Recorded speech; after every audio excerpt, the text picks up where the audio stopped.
আসসালামু আলাইকুম বন্ধুরা, শিরিন হবিস চ্যানেলে নতুন এক রেসিপি দেখার জন্য আপনাদেরকে স্বাগতম জানাচ্ছি। আপনারা আমার হেডিংটা দেখে বুঝতে পেরেছেন আজকের রান্নাটি হবে আমার একটি চ্যালেঞ্জ, আর এটি আমি করেছি আমার খুবই প্রিয় ইউটিউবার ভাইয়া মিরাজ আবু হানিফ ভাইয়ার সাথে। ওনার চ্যানেলে দেওয়া একটা চ্যালেঞ্জ হিসাবে আমি এই রান্নাটি করে দেখাবো, এবং এই রান্নাটি আমার করতে হবে সর্বমোট 5 ইউরোর মধ্যেই। তো আমি চেষ্টা করেছি যথাসম্ভব খুবই স্বল্প পরিশ্রমে এবং খুবই স্বল্প পয়সা খরচ করে এই রেসিপিটি করতে। আর আমি করে দেখাবো স্যামন ফিলে এবং আলু ভাজা। তো আমি যে বাজারটা করেছি আমি আপনাদেরকে লিস্টটা দেখিয়ে দিচ্ছি কতটুকু আমি কিনেছি। এছাড়াও আমি ডেসক্রিপশন বক্সে আবারও দিয়ে দিব কি কতটুকু ব্যবহার করছি। এখানে আমি করে দেখাবো ফিশ ফিলে।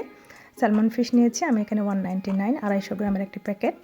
এছাড়াও আমি খোলা আলু নিয়েছি 52 সেন্টারি, আপনারা দেখতেই পাচ্ছেন 350 গ্রাম আলু।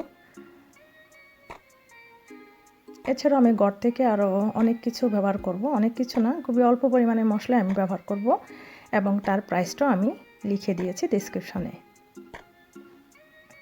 অল্প একটু তেল আমরা নিব একটু লেবু। এছাড়াও আমাদের লাগছে অল্প একটু লবণ, খুবই সামান্য পরিমাণে গোলমরিচও আমাদের লাগবে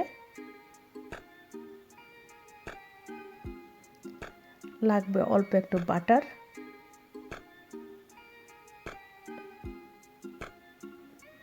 এছাড়াও আমি ব্যবহার করব রসুনের গুঁড়া, এটা যে কোনো সুপার শপে আপনারা পেয়ে যাবেন,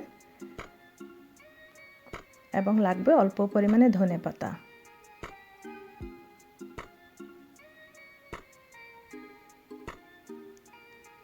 আমি এখানে দেখে দিচ্ছি যে 340 আমি বাজারটা করেছিলাম, ওইখানের উপরে যে 89 সেন্টের একটি মশলা আপনারা দেখতে পাচ্ছেন, ওটা হলো আমাদের এই রসুনের গুঁড়াটা। আর আমি এটা পুরোটা ব্যবহার করব না, তার মানে আমাদের 89 সেন্ট পুরোটা লাগবে না, হয়তো বা আমি হাফ চা চামচ ব্যবহার করব এখান থেকে।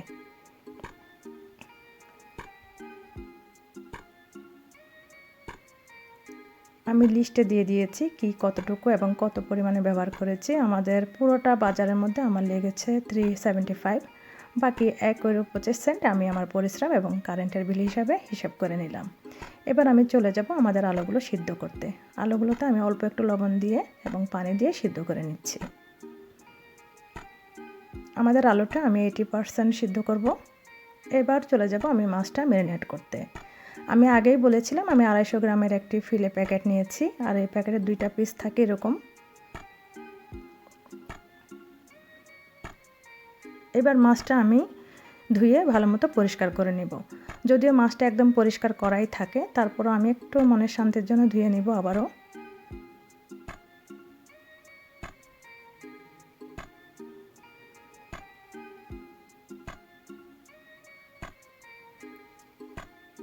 আমি মাছটাকে ধুয়ে একদম পানি ঝরিয়ে নিয়েছি। এবার আমি মাছটাকে ম্যারিনেট করে নেব।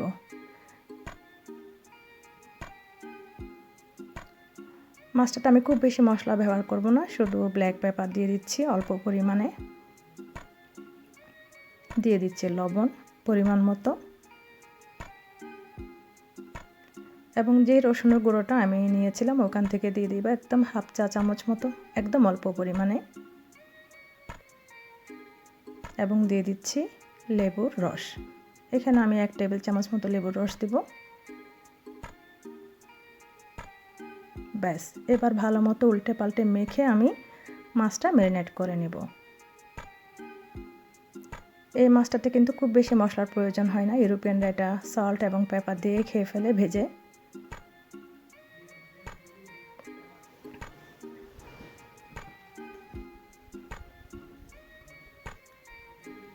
আমার মাছটা ভালো মতো মাখানো হয়ে গিয়েছে। এভাবে আমি রেখে দেব 2 থেকে 3 মিনিট।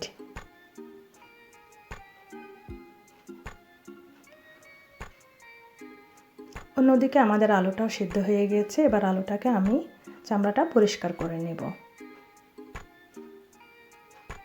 আমাদের আলুটা পরিষ্কার হয়ে গেছে। এবার আলুটাকে আমি হালকা একটু তেলে ভেজে নেব, খুব বেশি তেলে না, আমি জাস্ট একটু শ্যালো ফ্রাই করে নেব, হালকা বাদামি করে।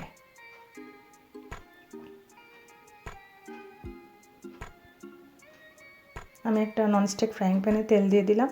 আমি এখানে 1 টেবিল চামচ মতো দিয়েছি তেল, খুব বেশি তেলের প্রয়োজন নেই। এবার আমি আলুটাকে একটু হালকা বাদামি করে ভেজে নেব। যেহেতু এটা সিদ্ধ করা আলু, তাহলে আমাদের খুব বেশি সময়েরও প্রয়োজন নাই। জাস্ট আমি মিডিয়াম টু হাই পাওয়ারে একটু বাদামি করে ভেজে নিচ্ছি।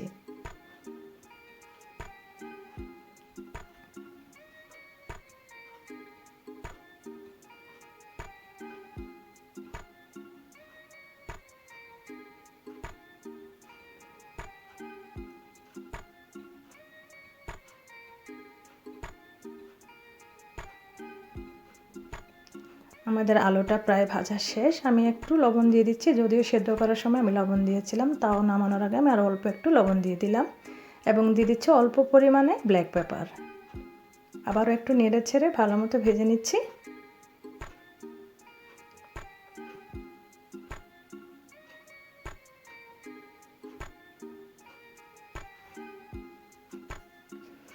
নামানোর আগে অল্প একটু ধনেপাতা দিয়ে দিচ্ছি। এটা যার যার অপশনাল, ইউরোপিয়ানরা কখনো ধনেপাতা দিবে না, আমার ইচ্ছা ছিল আমি দিয়েছি। এবার অন্য একটা ফ্রাইং প্যানে আমি মাছটা ভেজে নেব। মাছটা আমি বাটার দিয়ে ভাজবো। খুব বেশি পরিমাণে বাটার দেওয়ার দরকার নেই, আমি যতটুকু নিয়েছিলাম ওটা একটু বেশি হয়ে যাচ্ছিলো, তাই আমি একটু বাটার উঠিয়ে রাখছি।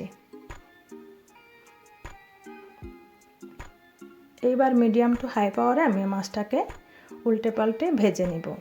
এই মাছটা কিন্তু খুবই নরম, তাই খুব বেশি সময়েরও প্রয়োজন নাই। 1.5 থেকে 2 মিনিটের মধ্যে কিন্তু এক পাশটা ভাজা হয়ে যায়।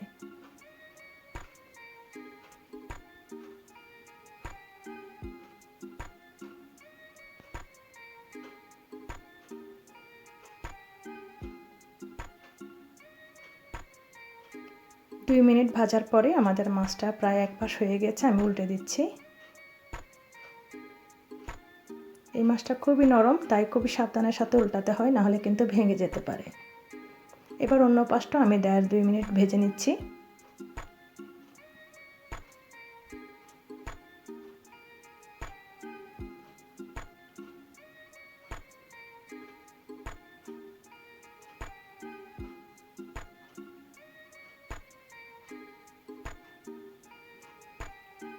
ব্যাস, আমাদের মাছটা কিন্তু ভাজা রেডি। এবার আমি উঠিয়ে নিচ্ছি। আমি আগেই বলেছি মাছটা খুবই নরম, দেখুন নিতে গিয়ে ভেঙে গেল। সরি, কিচ্ছু করার নাই, আমি উঠিয়ে নিচ্ছি আবারও মাছটা। ব্যাস, আমাদের মাছটা ভাজা রেডি। এবার চলে যাব সার্ভিংয়ে।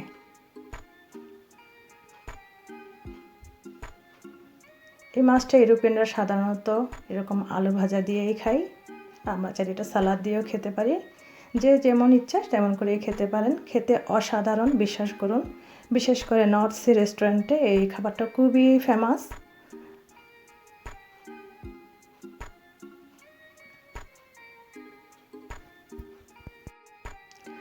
লাঞ্চ কিংবা ডিনারে আপনারা যে যেমন ইচ্ছা তেমন করেই খেতে পারেন। অসাধারণ স্বাদের এই ফিশ ফিলে এবং রোস্টেড পটেটোস।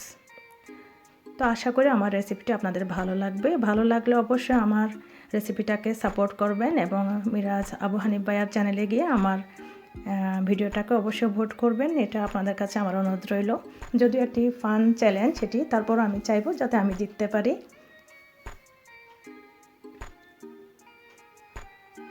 তো বন্ধুরা, আমার রেসিপিগুলো যদি ভালো লেগে থাকে অবশ্যই আমার চ্যানেলটি সাবস্ক্রাইব করে আমার চ্যানেলের পাশে থাকবেন। আর অবশ্যই মিরাজ আবু হানিফ ভাইয়ার চ্যানেলটি আপনারা ঘুরে দেখবেন। আমি ডিসক্রিপশন বক্সে ওনার চ্যানেলটির লিঙ্ক দিয়ে দিব। তো আশা করি আপনারা আমার পাশে থাকবেন। দেখা হবে নতুন কোনো রেসিপি নিয়ে। ততক্ষণ পর্যন্ত সুস্থ থাকবেন, ভালো থাকবেন। আল্লাহ হাফেজ।